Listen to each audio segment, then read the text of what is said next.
purpose of this hearing. Or somebody. So it's even the feng shui of it. Yeah. It's 3 and 3, so I should. Let's see. Are we ready to start? Long time no see. It's a Wednesday. Yes, good to see you, Commissioner Wilson. Good to see you. Good to see you. Good to see you. I don't know. Good to see you. Good to see you. Good to see you. Yes.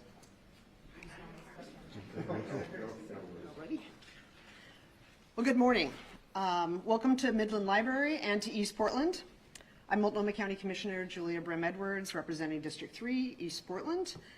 And I want to start by thanking and recognizing Annie Lewis, our Multnomah County Library Director, and all of the library staff that support each of our Multnomah County 21 libraries. Our libraries play a critical role in supporting democracy. And it's an honor to stand here with really the champions and defenders of democracy and vote by mail, a way of voting which Oregonians have fully embraced. Oregon has led the way with mail-in voting system that's safe, secure, reliable, and that's trusted by Democrats, Republicans, independents, and non-affiliated voters. Oregonians cast their ballots with confidence that their voices will be heard and their ballots will be counted. Here in Multnomah County, our libraries, like the Midland Library, are cornerstones of community and civic life. Almost every library branch doubles as an official ballot drop-box site. Trusted community spaces, open to everyone, where you can securely deliver your ballot 24 hours a day. Think about that. The same place where families go for story time, where students go to learn, where our neighbors go to connect. These same libraries are also the front doors to democracy in our community. Our libraries receive 1/4 of the total ballots cast, about 143,000 ballots. Let's be clear, President Trump is spinning lies and false claims about vote by mail. Oregonians know the truth. We know vote by mail works. It's reliable, it's secure, and importantly, it results in more people actually voting and participating in our community and in our democracy. Before I close, I also wanted to just make sure I recognize my fellow commissioner, Commissioner Vince John Dixon, who also represents East Portland. We know that vote by mail is uniquely Oregon, as is the Oregon champion that I now have the pleasure of introducing next, the one and only, where are you? Uniquely Oregon Senator Ron Wyden. Thank you. My own representative got me going. I think most of you may be wondering, why would we be doing this now? In other words, we have been committed to vote by mail for some time. What is important about right now? What's important right now is we have a president of the United States who apparently is taking his election advice from Vladimir Putin. And it seems to me what he ought to be saying is, "Niet." An American president shouldn't have a lot of things to debate with a Russian president about voting. He should say, "Niet," and we tell this foreign dictator to go fly a kite. And we are not interested in his views. But since we're being advised by a foreign dictator, an authoritarian, we felt it was important to start the mobilization early, and that's what we're doing. And I'm proud to be here with my wonderful colleagues, Senator Merkley, Tobias Reed. I think Tobias Reed was present when we had the first vote by mail, election, and he was up for the 24-hour day. Barbara Smith Warner was around for the vote by mail election. And there's some great history here. We've had a number of elected officials who are Democrats. We've had a number of elected officials who are Republicans. But it's important to note when we talk about this topic that the late Dennis Richardson, who is revered among conservatives, during the first Trump administration, told Donald Trump to go fly a kite. He said there's nothing wrong with the Oregon vote by mail system. And we're going to get out the message of Dennis Richardson and a lot of other Republicans over the next few months. I'll tell you one other interesting thing. With Senator Merkley's support, I've introduced a proposal to take Oregon vote by mail national. And so people come up to me in the airports and they say, Ron, your bill passed. It's great. I'm glad your law has passed. And I've got to look at them and I say, well, gosh, it's not really that the law passed.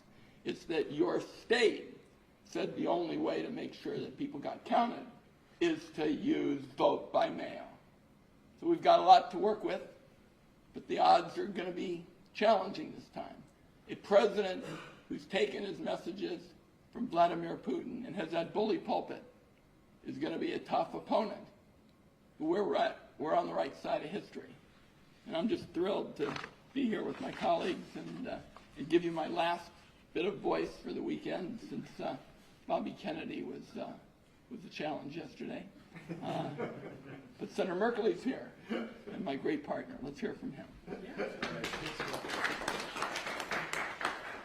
Thank you, Ron, and thank you for that passionate questioning yesterday of Robert Kennedy over important healthcare issues. You know, I come in here to this library and I just have these really warm feelings. I was first in this library, although it's been renovated and expanded since then, back after third grade, because I moved here to this area. Even now I just live a couple blocks away, and the summer reading program here, you come in here, you read a book, and then you got to draw a line showing you made it to first base. And you read a second book and second base, and pretty soon you have a home run and you've got all your field. Anyway, the summer reading program right here, really warm feeling about the impact of libraries like this on the community.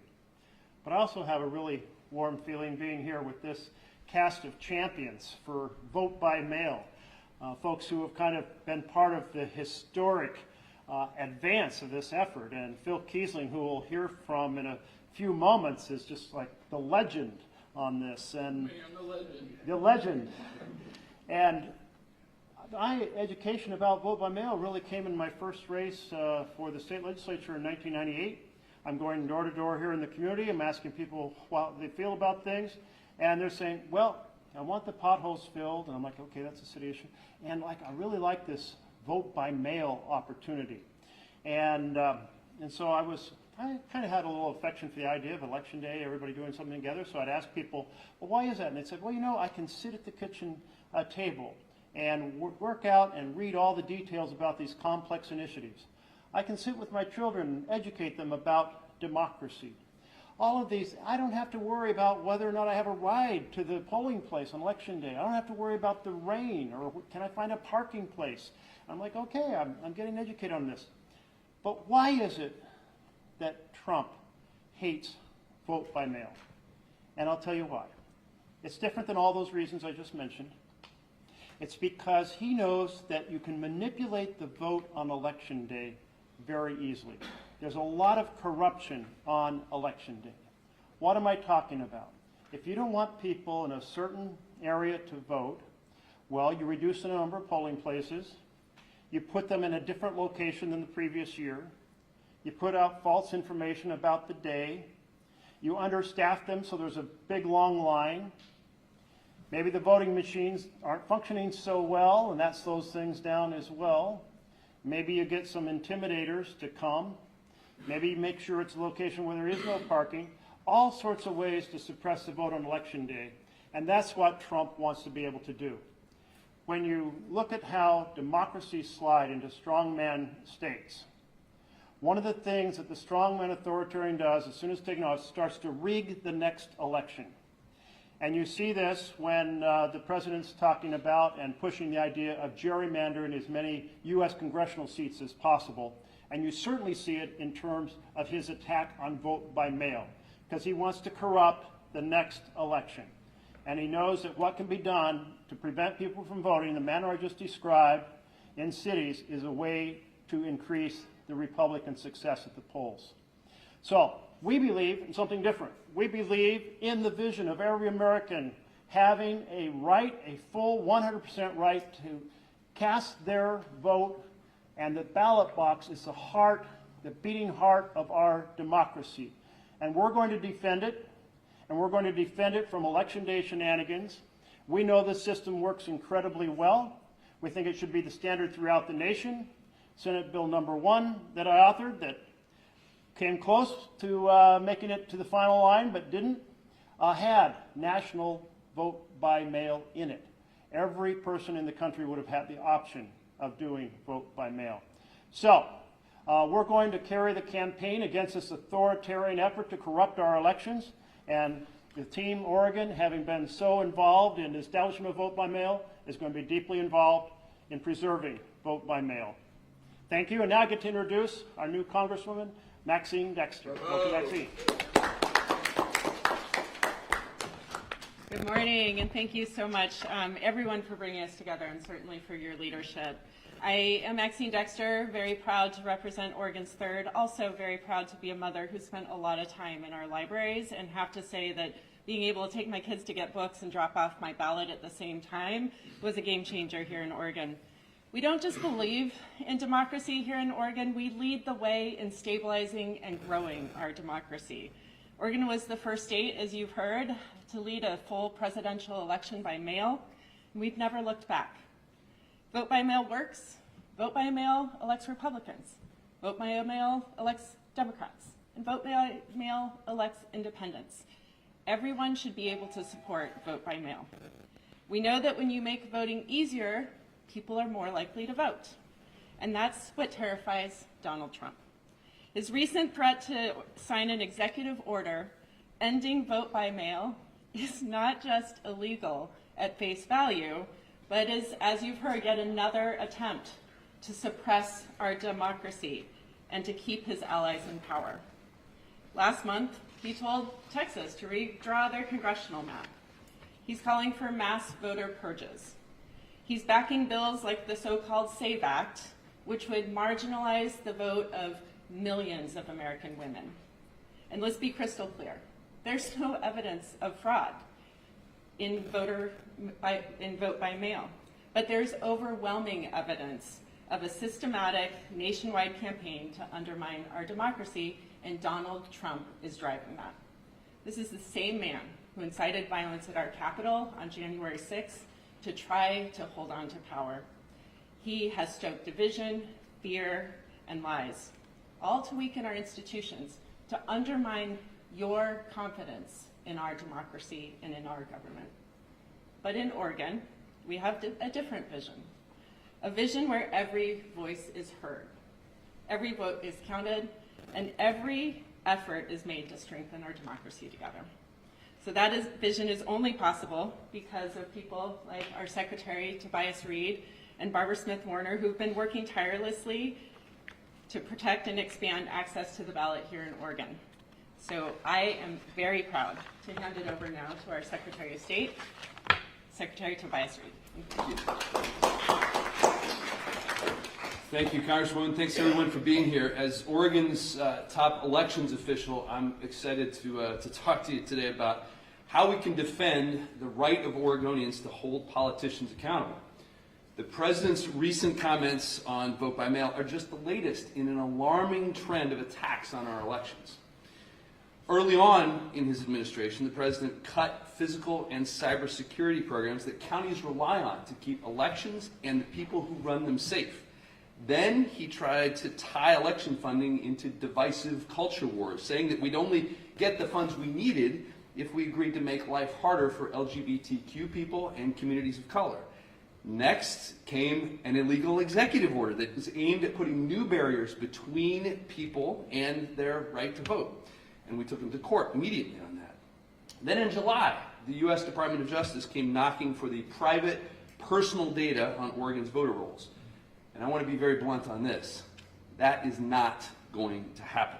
They can have the files that are already available to the public. Thank you. That's a big deal. They can have the files that are already available to the public.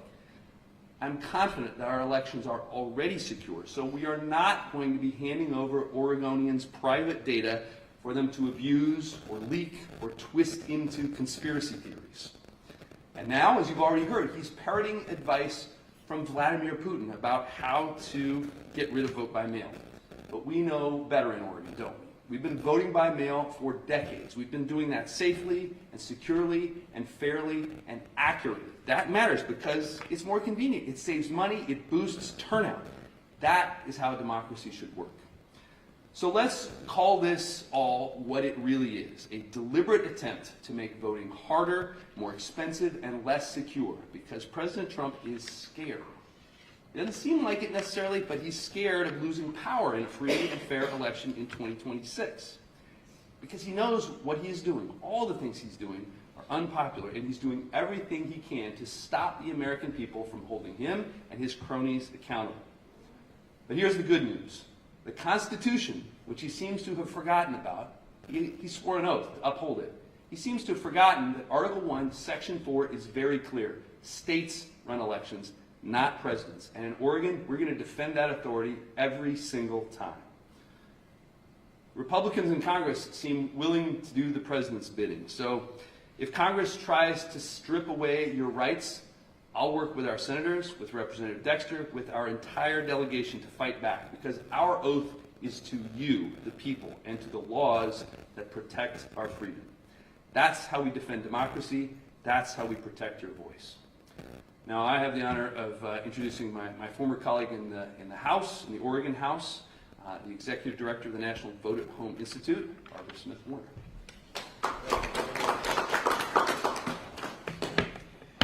Thank you, and thank you everyone for all that you've said, and we live in Oregon where we know that vote by mail works. I am the Executive Director of the National Vote at Home Institute, and the folks with me here have really laid out well a lot of the attacks, and those are things you've probably been hearing about, right? Lots of coverage about the lies and the untruths about fraud and other things about mail ballots, which are repeatedly over and over shown to be not true, and you've heard a lot about that.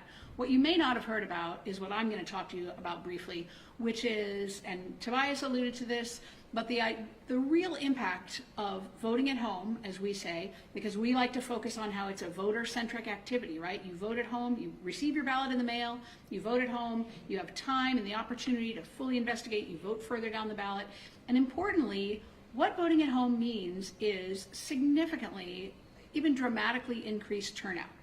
If you look at the history of mail ballots particularly over the last 5 years, in the 2020 election, it is no coincidence that it was the highest turnout in a presidential election in 100 years, and more people used mail ballots to vote at home than any other method. There are numerous academic studies. If everyone had been mailed a ballot in 2020, increase of 5% in turnout. That could have been 12 million more voters voting in 2020. And it continues. In 2024, in the 8 states and Washington, D.C. that send every ballot to a voter to every ballot, the turnout in the primaries of 2024 was double the turnout in all of the other states. The idea that you focus the voter in that act of voting by sending them a ballot, that is not a threat to our democracy, it is an opportunity. It is an opportunity to address the significant problem we have of people not voting in this country. And even in that 2020 election, where we had that highest turnout in a century, 1/3 of eligible voters still did not vote. So the real issue we have is, how do we make our democracy, keep our democracy, protect our democracy by allowing voters to vote in a safe and secure and convenient manner. And that is by voting at home. And that is the story I'd like you all to know about and to talk about, is the impact that has on turnout and on strengthening our democracy that way.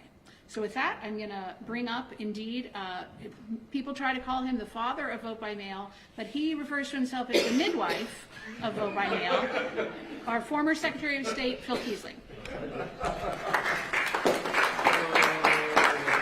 Barbara, thank you very much. Thank the Multnomah Library for this great setting and all the work that you do.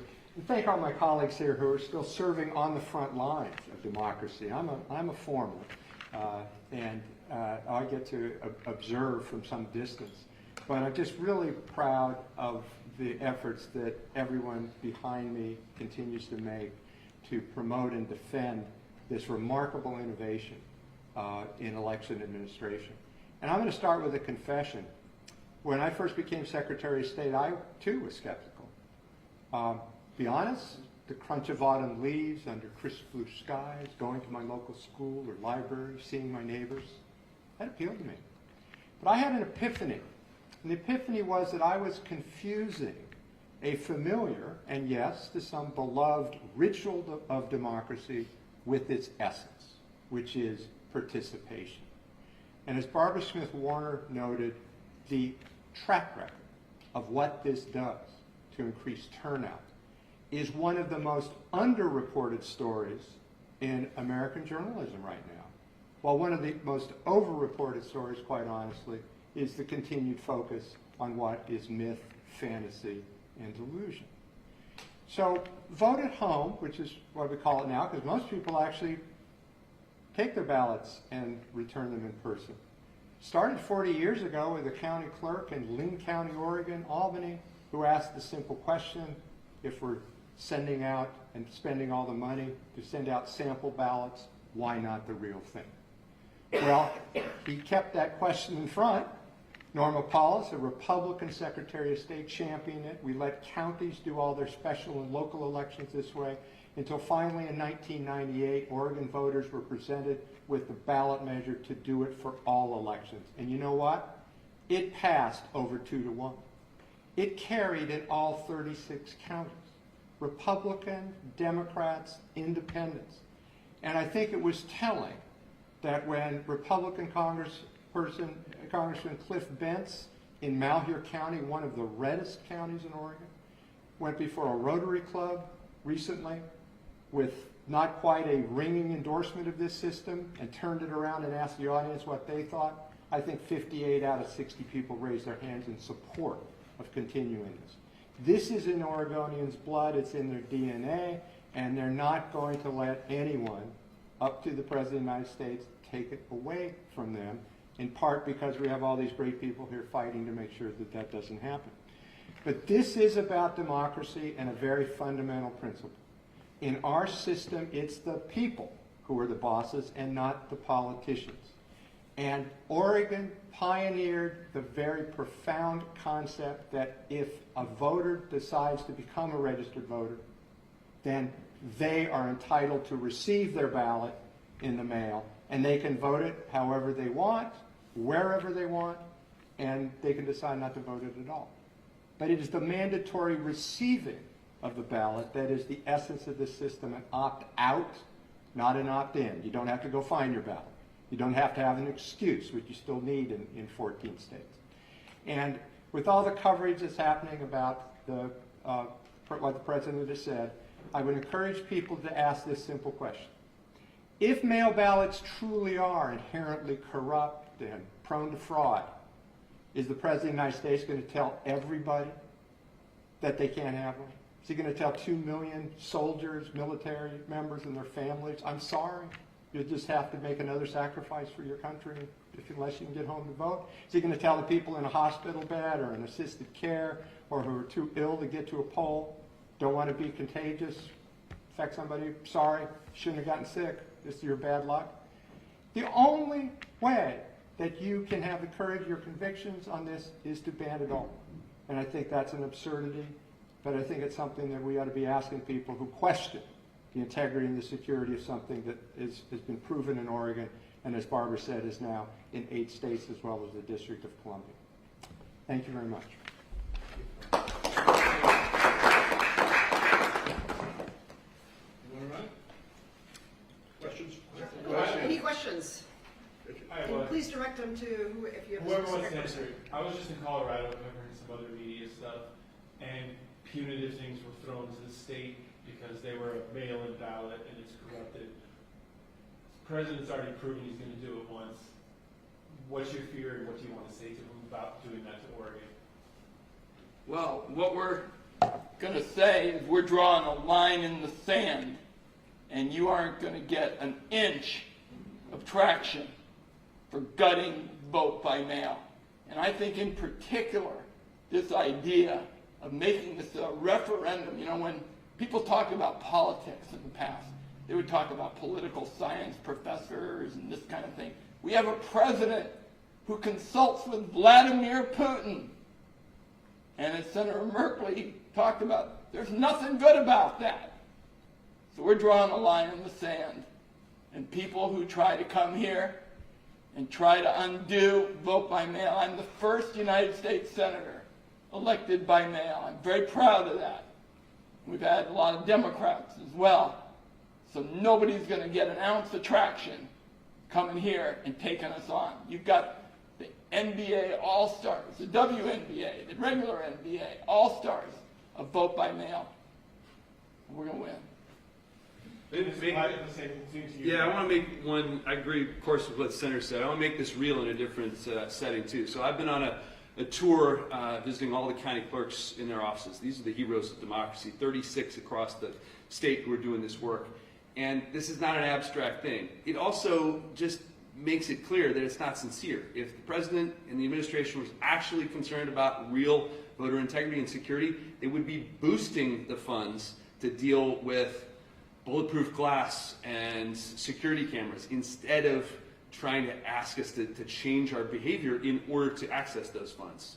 There's one clerk in particular who had this kind of dramatic story. We were in her office and she pointed out the bulletproof glass that she'd installed. The fact that she's installing bulletproof glass in an elections office is breathtaking enough. But in the next breath, she said, well, there is still a gap between the top of the bulletproof glass and the ceiling where someone could be throwing over an incendiary. That's the kind of stuff we should be addressing, not conditioning that kind of financial support on the president's whim and misinformation. I'm just going to put it in a simple phrase. We will not be blackmailed here in Oregon into undoing the integrity of our vote by mail or vote at home election system. Even though this is a blue state, President Trump still does have fans in the state who believe his every word and believe that mail-in ballots don't work. What is your plan to convince those voters that mail-in ballots do work and that they're safe? I think he's going to find a lot of MAGA people, particularly senior citizens and others, who don't agree with him. You know, they found during the COVID years that this was safe, it was easy. I told you about my airport experience. Half the people in the United States who would come up to me and say, thanks for passing your bill, thought that we got it passed rather than their own state saying this is the only way you're going to be able to vote. So I think a big portion of the MAGA crowd is just going to tell Trump, we're not giving this up.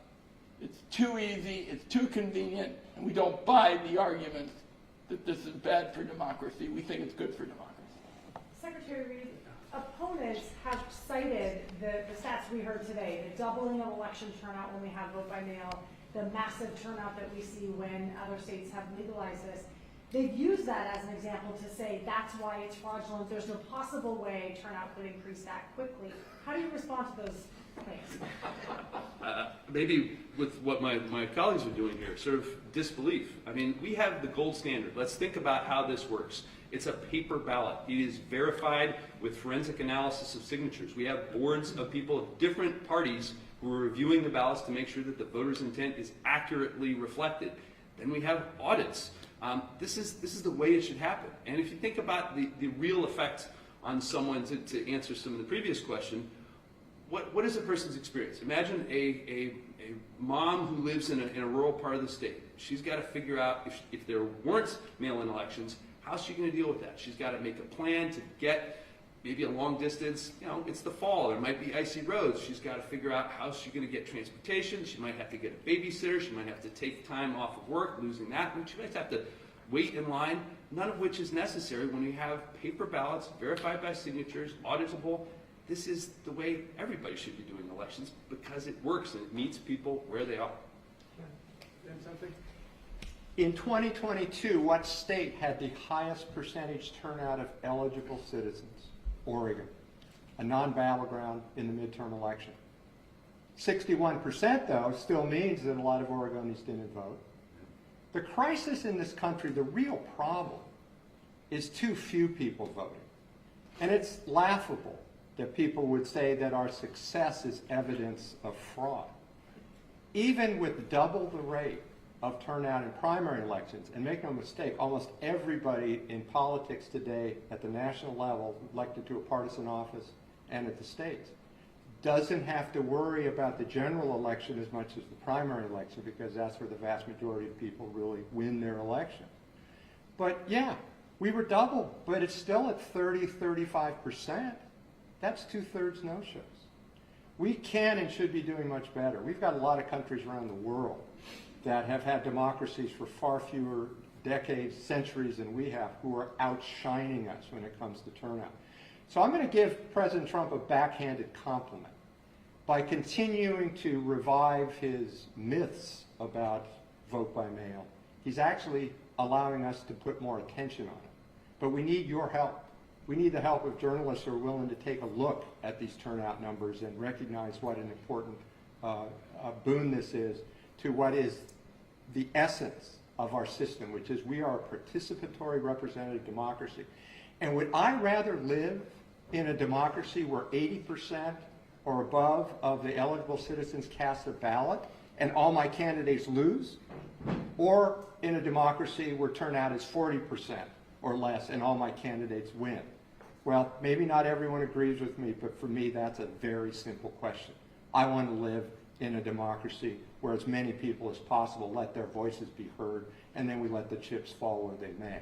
But if you don't believe in that basic concept, and a lot of people who are attacking this system of elections apparently do not believe in that, then I think you actually believe in a different system of government than the one we've had and the one we need to continue to cherish in the decades to come.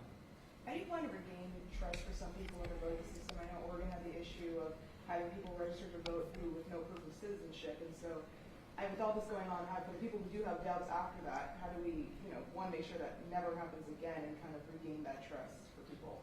Well, let's be clear. That was a very unfortunate error, but it was an error on the part of government, and it was not something that individual people did. It's also registration, not voting. So very few of those people actually voted. We've added a number of checks and controls and procedures that reduce the likelihood of that sort of thing happening again. I also want to be clear, anytime there are humans and data interacting, there are going to be errors. Our job is to make sure that there are systems in place to catch them and prevent them from occurring in the future. But we have a system that I think is based on the idea that government is going to reflect the will of the people much better when more people are participating. That's our goal, and that's what we're confident in. While you're up there, How about one last question? Yep. While you're up there, Mr. Attorney General, you don't represent a specific party, you represent the state of Oregon. That's right. How do you plan on fighting these roles of getting the voter rolls as well as retribution for not doing what he wants? How do you plan to fight that off legally? My oath is to the people of Oregon, and I will protect that information. The President, the administration do not have the authority to have that information. We're making that information very clear. We've responded to their requests. We work with the Attorney General. We assert our rights. We took the previous executive order to court. If the President makes another illegal or unconstitutional executive order, we'll use every power at our disposal to defend our rights and our system of making sure that people have the right to hold politicians accountable. And what about the retribution part? If you don't do this, I'm going to cut funding. Is there a way you can legally fight that? Well, we will use every tool we have, but we also have a very strong congressional delegation, many of whom are represented right here, who will make that case for us in Washington as well. Thanks, everybody. Thank you. Thank you, everybody. If you want to catch people afterwards, feel free. Great history. Great history.